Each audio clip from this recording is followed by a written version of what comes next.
전에 다들인데個月我諗拍嘛，剛才有啲技術問題，咁耽誤咗啲時間。聽順手讓起碼都提出來這個要嘛咧。今日係特殊祈願法會，咁點解會叫特殊祈願法會咧？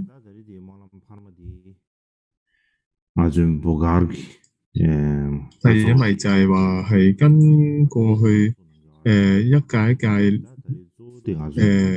每年恆常嘅祈願法會咧作出一個區別，咁所以稱之為特殊祈願法會。咁今次祈願法會嘅地點咧，就係喺波卡寧波車嘅佛學院，亦都係我哋冬季辯經法會結束之後咧，就接續喺同一個地方做呢一個特殊祈願法會。同樣透過網絡或者係印度尼泊爾不丹好多寺院，亦都係透過網絡咧，都一齊去參與修持呢一個特殊祈願法會。咁所以首先借呢個機會向所有與會嘅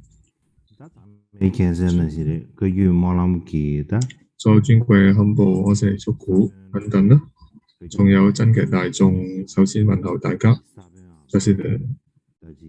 明達實啲湯馬自動會嘅叫住其他拿落嚟啊，叫住嗰兩車顧客碼檔講咩嘅，呢時候都是點嚟啊？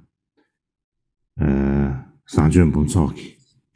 大家都知道啦，家珠祈願法會嘅呢個緣起，或者係呢個最初嘅時候係1980年代啦，最初嘅時候就喺菩提迦耶就開始舉辦呢一個法會。咁當時法會嘅規模咧係唔大嘅，係好簡單嘅一個法會。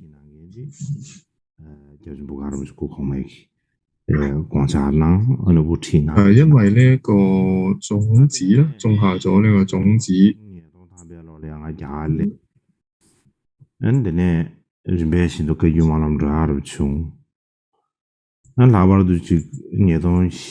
然後喺上一世嘅波卡仁波切嘅帶領之下，亦都係不斷茁壯。然後法王就從2000年開始就開始繼續去參與呢個祈願法會啦。大概從2004年開始咧，就開始就參與一啲關於祈願法會嘅課誦啊、規矩嘅制定。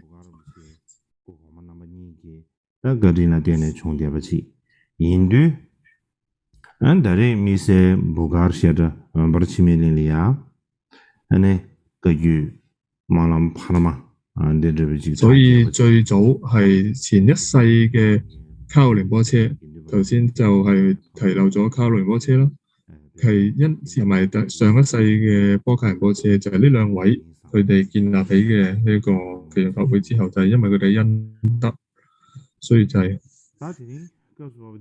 今次咧就係亦都係喺波卡仁波車嘅佛學院嗰度舉辦。亦都有咁多觀眾一齊集喺度舉辦咧，咁認為係喺家珠歷史上咧，亦都係好難得、好殊勝嘅。呢幾日咧，主要我要講嘅咧就係阿底峽尊者嘅簡略嘅一個傳記。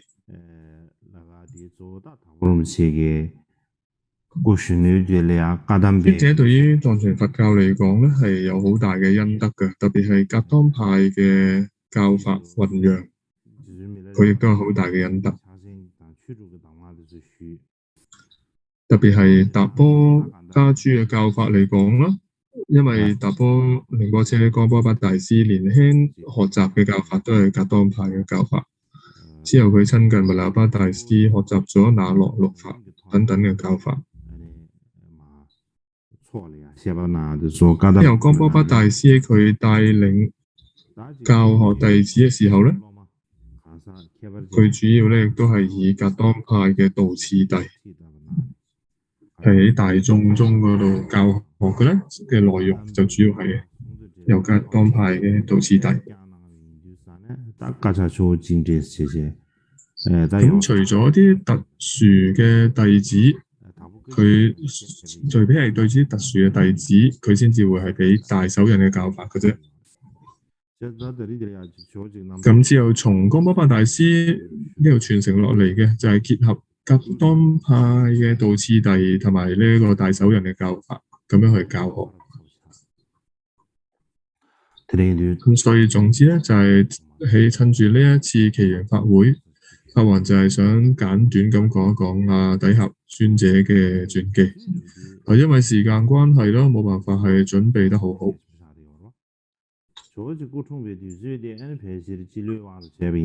咁就係只係盡量咁做啲解說。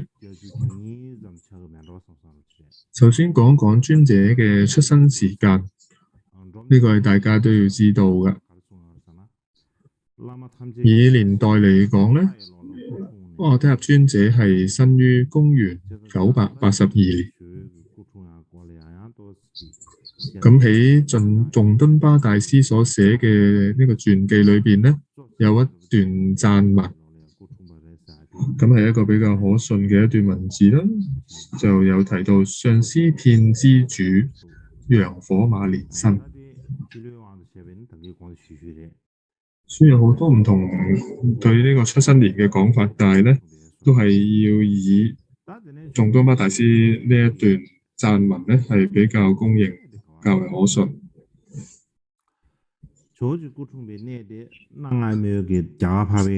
咁呢個陽火馬年咧就係換翻去公元就係982年啦。咁佢出生嘅地方喺邊度咧？咁底峽尊者就係出生於古代嘅印度。咁古代印度咧係會分為東西南北中，咁我哋就有5個方位。咁就會我哋稱呢5個方位咧，就會將佢稱為5方天竺。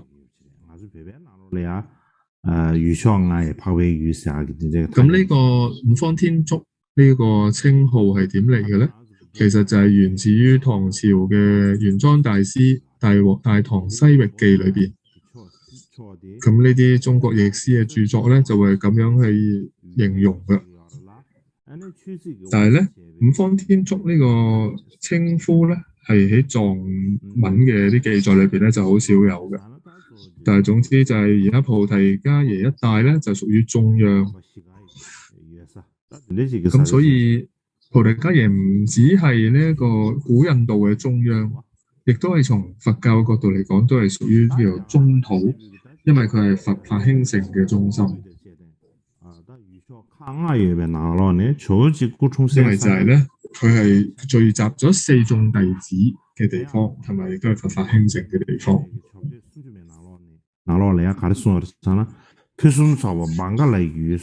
底峽尊者出生嘅地方咧，就係屬於5方天竺裏邊嘅東天竺，亦都係就係東印度。咁喺仲敦巴大師所寫嘅底峽尊者30讚裏邊就有提到會水之境孟加拉。咁從呢一句話嗰度咧，如果我哋講翻係現代嘅地名咧，其實或者係現代嘅地理，佢就已經唔再屬於印度啦，佢而家就係屬於呢個孟加拉。大家個端邊嘅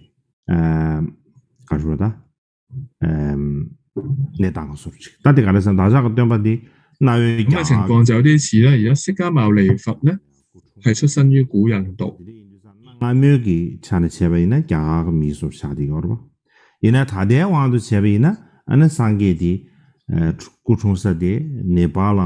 可以話佢係一個古印度嘅人啦。如果係喺當時嚟講，但係如果而家嚟講咧，我哋就要話佛陀咧係出身喺尼泊爾啦。唔可以話佢出生喺地理上嘅印度，因為而家嘅南毗尼就係佛陀出生嘅呢個地方魯邊尼咧，咁而家係屬於尼泊爾呢個國家境內。咁阿底峽尊者都同樣情況啦。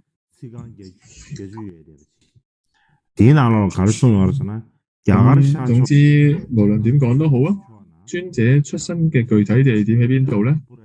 咁依照納措譯師所寫嘅阿底峽尊者80讚裏邊咧，有記錄到就係東方薩霍爾，此處有大城毗阿羅普夷。係啊，唔是間扎成嘅。咁如果以而家嘅地理嚟講咧，佢就係屬於孟加拉國嘅曼什金傑縣。呢個曼什金傑呢一個行政縣。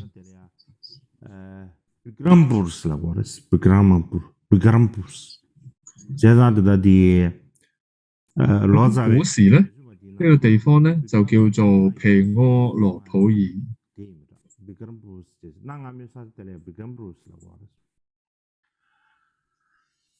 बिक्रमपुर से आसाते बांग्लादेश की गेहब की लुयु दर छेबई न तुरब जुवा可以睇到啦，喺納措譯師嗰度嗰個引言裏邊都有講，就係有提到呢個毗阿羅普夷呢個地方。咁根據孟加拉國嘅呢個文獻記載咧，喺西元10世紀到13世紀中期咧，呢個毗阿羅普夷呢個地方咧，其實係3個王朝嘅古都，佢就係呢個旃陀羅王朝、拔摩王朝同埋西那王朝呢3個王朝嘅古都，同埋亦都係當時咧中亞嘅佛教中心。咁而且喺西元7世紀，玄奘法師咧亦都曾經嚟過呢一個毗阿羅普夷，同埋留低咗相當有關嘅記錄。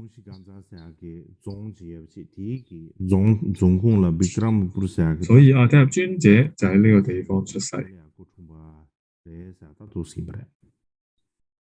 但係呢，古衝世嘅日語地看得起來是啦邊啦。古衝世嘅日語地語地。咁所以而家個地方咧就係屬於孟加拉國嘅曼什金傑縣啦。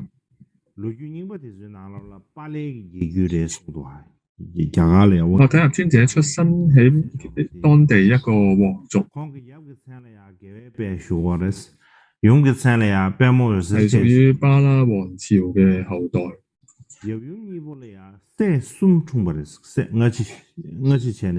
佢父王嘅名稱咧叫善勝吉祥，母親就叫做吉祥勝光。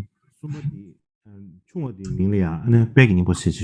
哋一共有3個王子，呢個叫蓮花藏，呢個叫月藏，另一個係吉祥藏。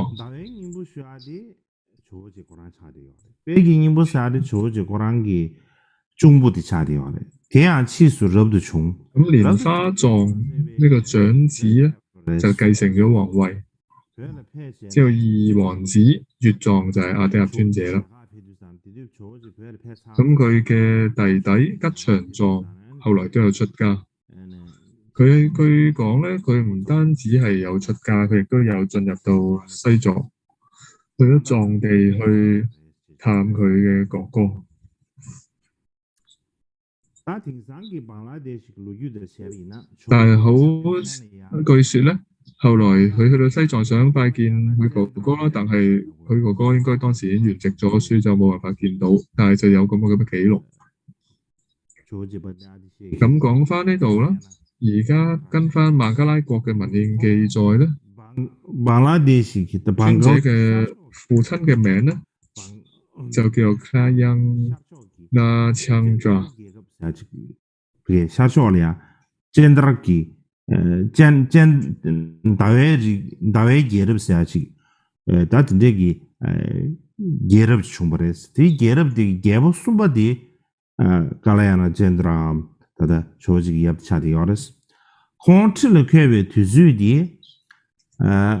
咁佢係屬於一個參加呢個王朝嘅坑渣其實都係解月亮，咁其實即係月亮王朝嘅第3任嘅國王。在位時間呢，就係公元975年到1000年。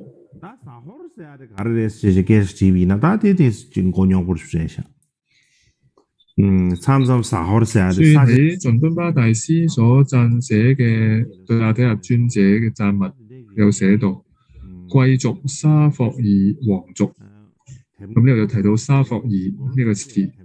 咁沙霍爾呢個地方喺邊度呢？有時候所指嘅係一個地方，亦都有時呢係所指係一個民族，一個種族嘅名。喺清史，青色嘅清，清史呢一部歷史書裏邊呢，就有記錄到咧呢個沙亥。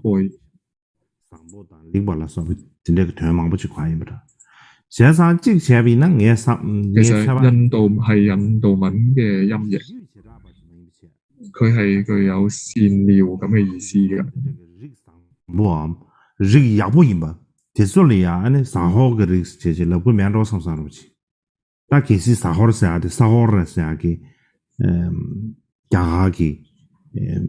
所以應該以推算嚟講咧，呢一個法王古啦，呢個應該唔係一個真係民族王族嘅名，而係應該係一個形容詞，係形容呢個王族咧係好善妙嘅。呢個係法王嘅一個猜測。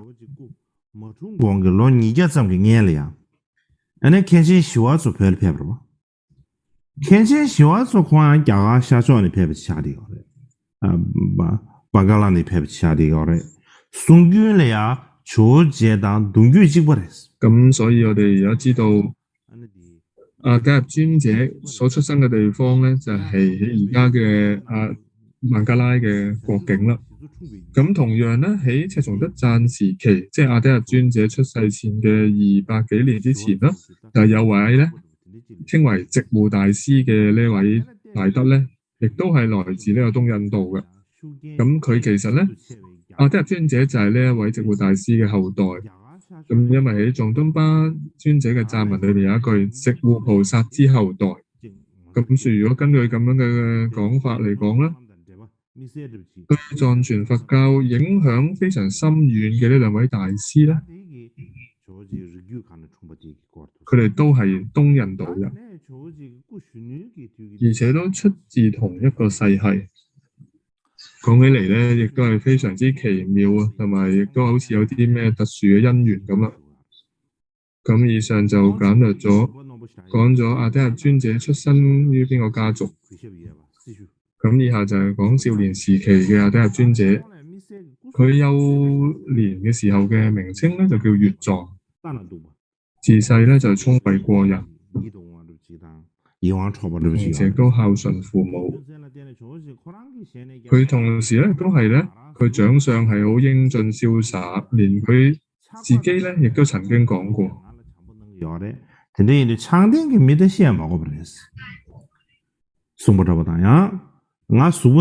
佢自己嘅相貌咧係長得唔錯咯，所以後來佢依止嘅所有上司咧都好中意佢。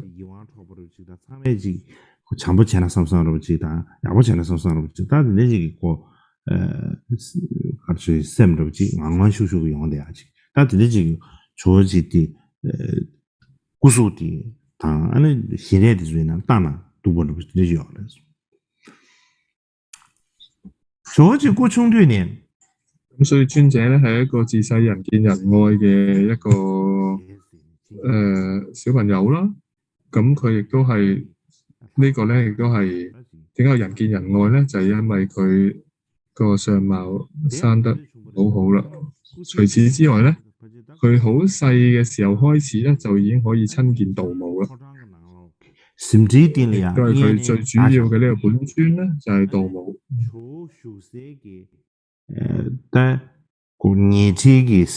所以就係佢一出世冇耐嘅時候咧，總之就係好年幼嘅時候啊，就有一次咧，佢喺皇宮裏邊，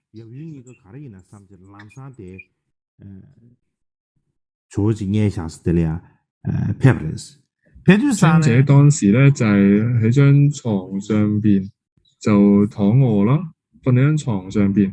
咁但係佢又聽到床下邊咧發出一啲好大嘅聲響咯。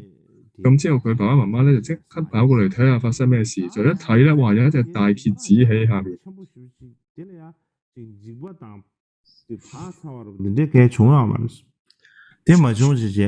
應該咧呢隻蠍子咧就係可能唔知邊度咧，就係由某個地方咧就跌咗落嚟喺佢床前面。但係尊者一睇到咧，其實佢一啲都唔驚喎，雖然發出咗啲巨響，但係後來呢個蠍子咧就自然咧自己咧就離開咗啦。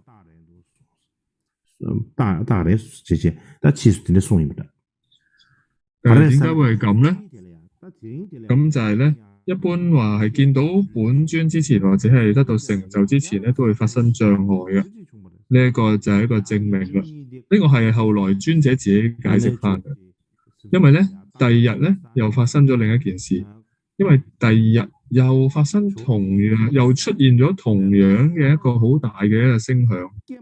咁之後嗰陣時，佢父母又好緊張啦，就跑到去佢間房嗰度睇睇發生咩事。咁嗰時咧，佢媽咪咧就睇到佢個床前邊咧就有一朵咧啱啱盛開嘅青色蓮花。咁據說當時咧，阿底峽尊者所睇到係咩咧？佢就當時就見到係個度母，但係佢媽咪就睇唔到個度母，就係睇到一朵青色嘅蓮花。但係阿底峽尊者當時咧睇到嘅咧就係度母。總之無論如何啦，從嗰個時候開始之後咧，只要咧尊者咧係喺嗰刻開始，佢就係親見到度母啦。從此咧，佢就係不斷咁得到度母嘅加持啦。自此之後咧，佢心裏邊有任何嘅疑惑，佢只要喺度母嘅堂卡，總之係度母嘅畫像前邊啦。只要係喺度母嘅畫像前放置供品同祈請之後咧，就有時咧度母會直接同佢給予開示嘅。就算度母冇給予開示啦，咁樣佢做咗呢個祈請供養之後咧，佢心中各種嘅迷惑啊、戲論啊，就會自然得到開解。咁所以呢個就係尊者自細開始好特殊嘅一個能夠親見度母、得到度母加持嘅一個事蹟。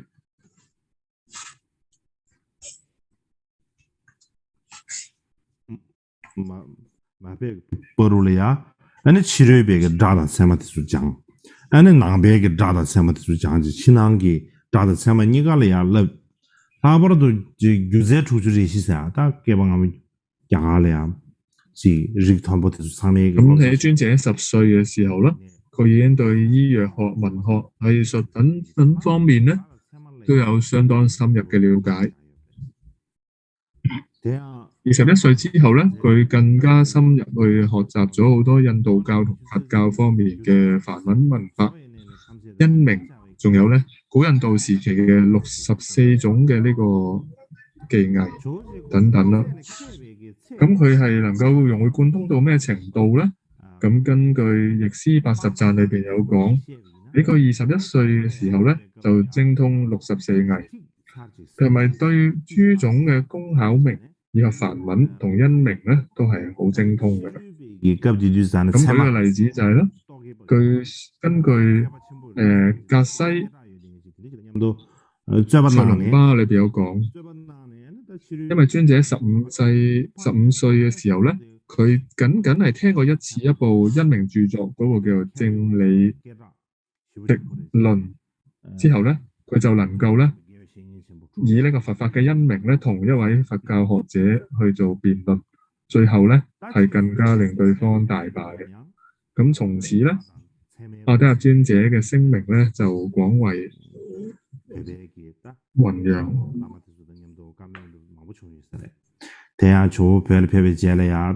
咁之後咧，尊者到咗西藏之後啦，藏地之後啦。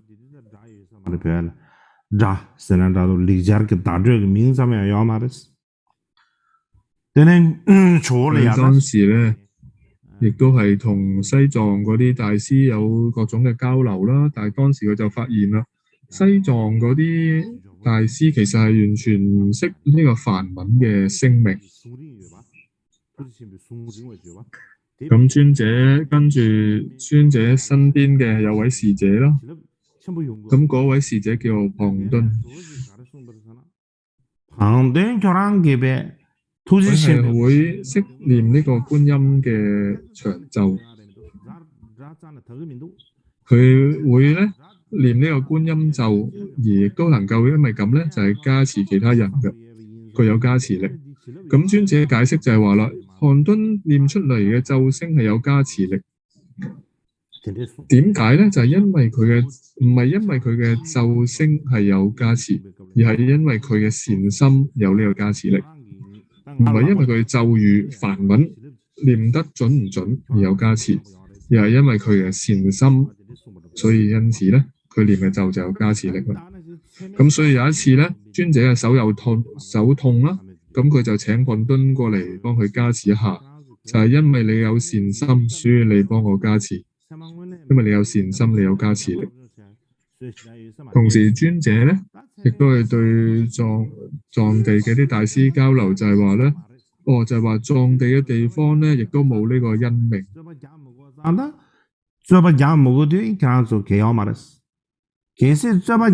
所以當如果咧，有啲外道嚟到咧，你係同佢哋辯論嘅話，你哋一定會輸嘅，你係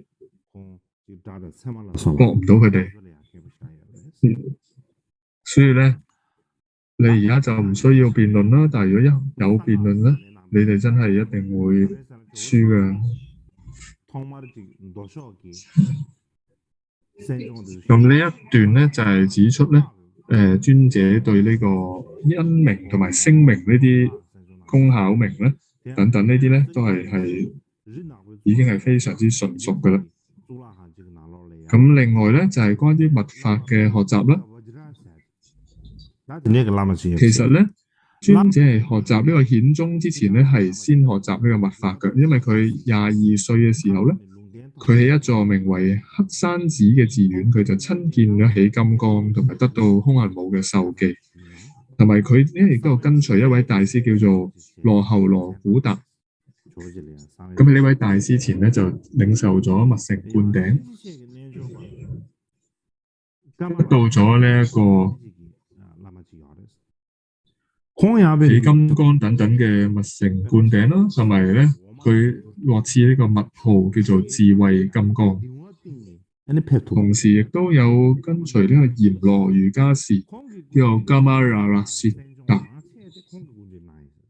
咁係呢位係一位具備大能力嘅瑜伽士，佢能夠將酒轉為牛奶，亦都能夠用佢嘅臥具咧係蓋住整條恒河而去可以渡河嘅，令佢咁啊跟佢學習咗好多密法。仲有佢年青嘅時候咧，學密法嘅時候亦都跟隨過一位叫做阿瓦杜迪巴嘅大師。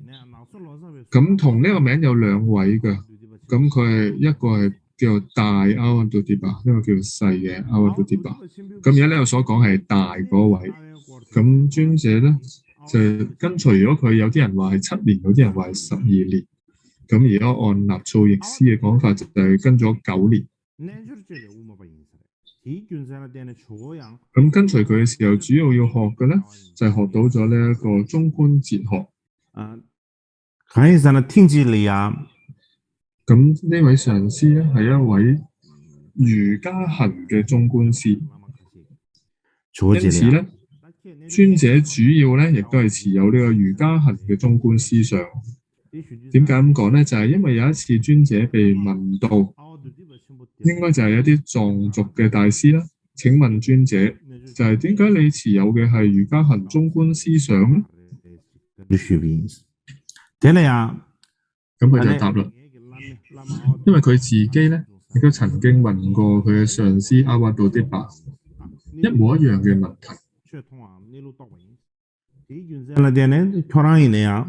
當時上師嘅回答係咩咧？就係話啦，因為我係因為咁樣嘅思想而能夠可以咧切見佛法，意思即係話佢能夠見到呢個實相，因為咁。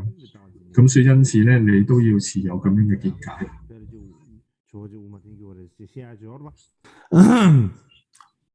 那么是漂亮，但不是加个变成马来西亚咯，马来西亚的我們聽叫話已經是中國人嘛，但係呢，但係呢宋哲佢係持有中觀見嘅呢位大師，咁但係法王認為佢主要係阿底峽尊者主要係持有呢個中觀自續派嘅呢個見解嘅尊者，但係藏地好多人都會話阿底峽尊者係持有呢個中觀應成派嘅。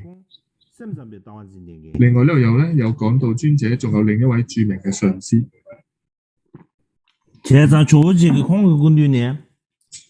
個名叫做寶生寂靜香提巴大師，咁佢係當時好著名嘅一個唯識宗嘅大師。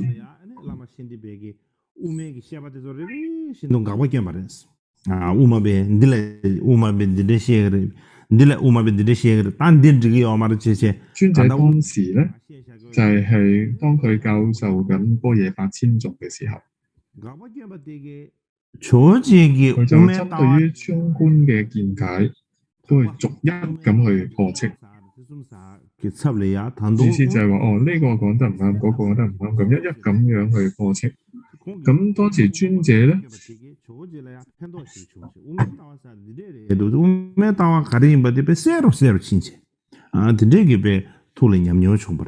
咁當時尊者聽完之後咧，佢反而咧，因為佢上師對中觀嘅破斥，反而能夠幫助佢咧，係能夠對中觀嘅見解係有更透徹、清晰咁去了解佢嘅意思。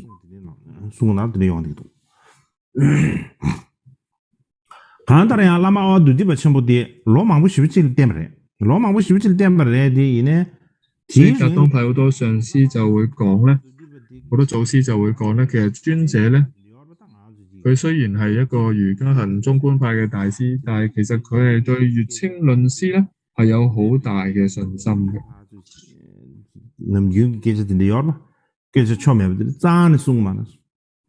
咁尊者係跟隨阿瓦道啲巴嘅嗰幾年裏邊咧，佢哋師徒之間咧，從來係冇任何世俗嘅交談嘅。咁有時咧，就尊者會供養上師金嘅曼達咁嚟做請法，但係上師都唔肯講法。但係有時咧，完全冇請法，但係咧上師咧卻咧就好似唔夠時間啦，就即刻咧好急咁樣跟佢去講法，給予佢各種嘅教法。咁有時請法嘅時候，上師又唔講法，但係冇請法咧，上師就不停咁去教佢。今日有一次咧，師徒兩個咧就一齊行喺一條好窄嘅橋上邊，咁佢哋兩個前一後咁樣行啦。咁就係因為呢個橋只係有一個人咁闊嘅，咁師徒一前一後咁行嘅時候咧，咁突然之間咧，上師咧就擰轉頭同尊者講：孩子啊，直到斷除我執之前咧，再微細嘅惡行啊，你都要去避免，都要注意。咁所以你可以幻想出多個咁嘅畫面啦。你喺咁難行嘅呢條橋嗰度，上師竟然會突然咁擰轉頭同你講：哇！你未斷除我執之前，你最微細嘅呢個惡行都要避免。呢位上師啊，阿瓦道啲巴所講嘅每一句説話咧，都係能夠幫助弟子開啟極大嘅甚深嘅呢個證，佢就係一位咁嘅好特別嘅一位上師。咁尊者去跟隨過好多上師，特別喺密城嚟講啦，係跟隨咗好多有大成就嘅上師學法。咁尊者佢自己嘅行持咧，主要係就係跟從呢個阿瓦道啲巴嘅行持。佢呢個行持係點嘅咧？就係冇乜一個修慚，即係羞愧同埋慚愧嘅一個修持。而白話啲嚟講咧，就好似一啲比較瘋狂嘅一個行持。係即係咩都唔驚嘅，近乎瘋狂嘅一個行持。有啲人有唔同嘅講法啦，有啲人就係話，尊者當時係以咁嘅比較特殊瘋狂巴巴杜啲巴嘅呢一種咁嘅行持嘅方式啦。有啲人就係話係修咗6年，有啲人就係話修咗3年。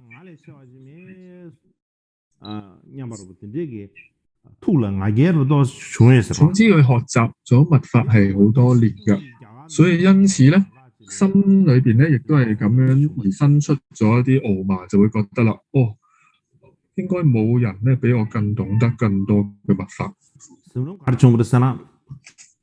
咁有一次咧，就係去印度西方嘅時候咧，咁佢就當時發夢啦。夢到啲乜嘢咧？佢就係夢到咧，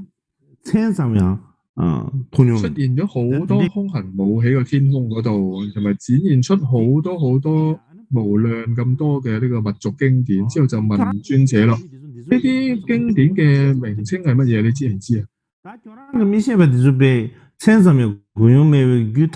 之後佢再同佢講啦，其實呢啲全部都係你從來都未聽聞過嘅呢個密續啊，只係旁邊咧擺嗰幾部咧，你只係嗰啲名，嗰幾部書啲名你先係知道嘅啫。咁佢就夢到一個咁嘅畫面。仲有一次啦，尊者見到佢嘅本尊，因為尊者嘅本尊就叫做經球林，即係拼音就係揭地羅林啦嘅道母。咁呢位道母咧就現身到去尊者面前啦，咁就問佢啦，你係一位班智達咒師啊，係咪啊？意思就話你係咪一位懂得密續密成嘅呢個班智達啦？咁之後尊者就話係啊，咁之後道母就即刻咧就講咗幾部成就法出嚟啦，咁就問啦，尊者你知唔知呢幾部係咩法咧？個尊者就係話啦，佢從來都冇見過聽過呢啲法本。咁之後道母就話啦，你以為自己已經精通密法，咁呢個唔係太傲慢啦咩？之後道母再講啦，就話喺人間嘅密法咧，其實只有好似馬鬃嘅毛尖咁少嘅啫。大部分嘅或者係所有嘅呢啲密法咧，其實全部都掌握喺呢空行母嘅手中。佢咁樣講完之後咧，呢個道母就消失咗啦。咁亦都因此咧，尊者呢個自以為懂得好多密法嘅呢個傲慢咧，呢個傲慢心咧，就慢慢就得到咗降服啦。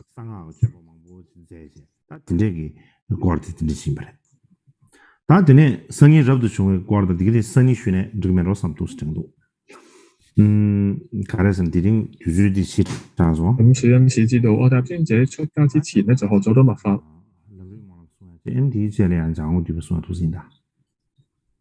咁之後以下就要講尊者出家之後嘅因緣啦，點解會出家？但係今日因為時間到啦，咁可能呢個就我哋聽日再會講。咁之後我哋繼續就進入課誦，之後就會響啦。